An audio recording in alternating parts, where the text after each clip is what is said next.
Say Tutu mi mo di we awisio.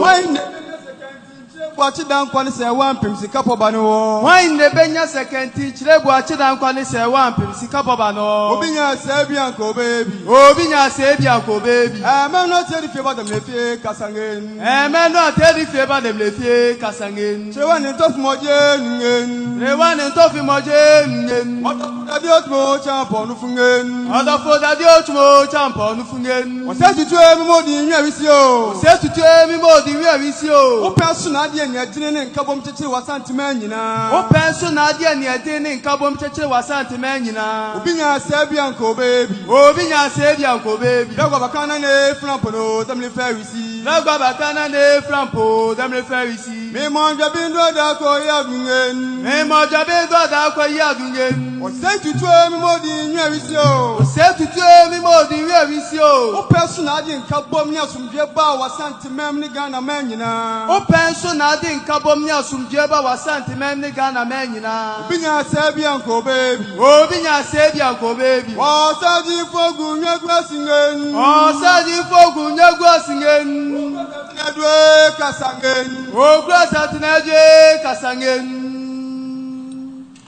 Woku bedi otobreba de blefa ku nya gwasi ajumna chemera. Jump. Madam President of the General Assembly, Jump. Excellencies, it gives me great pleasure to address this General Assembly high-level forum on the occasion of the 20th anniversary of the adoption of the Declaration and Program of Action on a Culture of Peace. Jump. I bring you warm greetings and felicitations from the President, Asante-Man, the government and people of Ghana. Jump.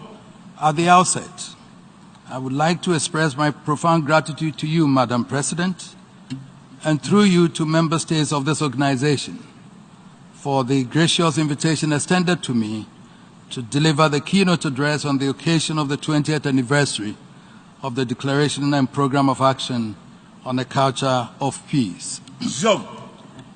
It is a source of great joy to me personally that this 20th anniversary commemoration has happily coincided with the 20th anniversary celebration of my installment as the 16th occupant of the Golden Stool of the Asante Kingdom, established in the 17th century under Otumfuo King Osei Tutu I, my great-granduncle. It is not often that the voice of a traditional ruler from our part of the universe, the authentic voice of quintessential organic African institution, is heard in this hall, the world's most renowned debating and policy-making forum. Jump. I am therefore delighted by the noble gesture that has afforded me the unique opportunity today to mount this podium and share my thoughts with this august assembly on a culture of peace, mobilizing traditional leadership and communities for peace and security. In my capacity as Asante-Hene and also as a citizen of Ghana, a country which has consistently reaffirmed its support for the United Nations and its charter since joining the ranks of member states in 1957. Jump. I commend the President of the General Assembly for convening this commemorative event with a focus on rebuilding effective partnerships to better respond to emerging trends that impact on the realization of a culture of peace. I cannot emphasize enough the continuing relevance of the United Nations as the bastion of multilateralism in driving the agenda for peace, peaceful coexistence, and culture of nonviolence. I wish to express, in this regard, our appreciation to the Secretary General and his team for providing support for member states, civil society organizations, and all stakeholders in these efforts. Jump.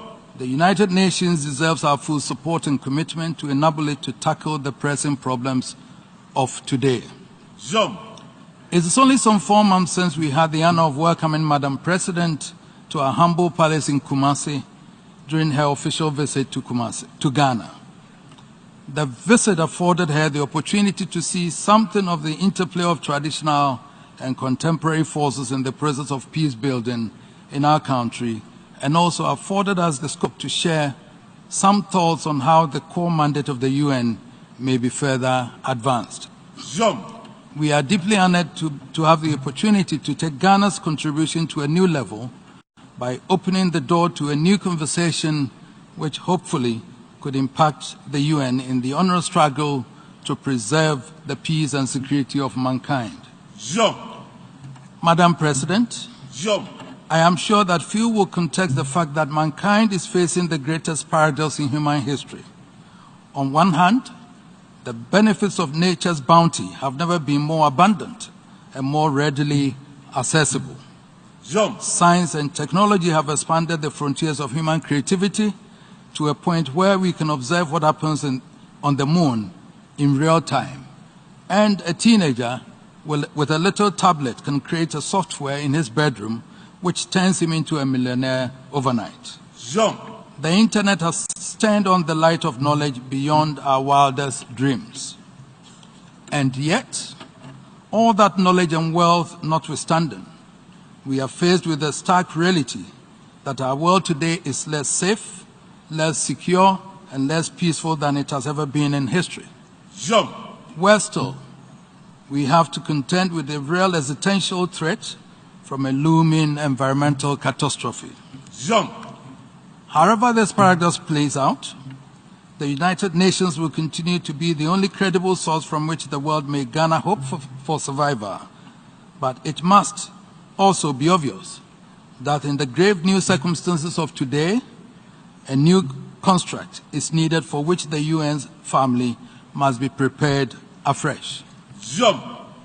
The global architecture created in San Francisco and Bretton Woods had real merits at the time, and truth be told, it has been decidedly successful in helping to keep mankind relatively at peace.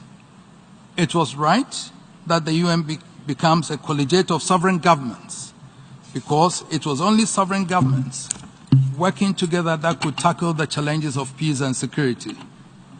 The UN helped prevent the world from tipping over the precipice at the height of the Cold War. It saved us from the threat of nuclear Armageddon and helped bring a halt to a crippling arms race. All this was possible because all concerned knew who and what they were dealing with, the sovereign governments of states. For a start, the peace dividend which the world, particularly the developing world, expected from the end of the Cold War turned out to be the ultimate phantom dividend, a marriage that has left us in a state in which we appear to have leapt from the frying pan of state-to-state conflicts into the uncontrollable blaze of unidentifiable actors, making your seemingly innocent neighbor a potential weapon of mass destruction. Warfare is no longer the threat we face from states,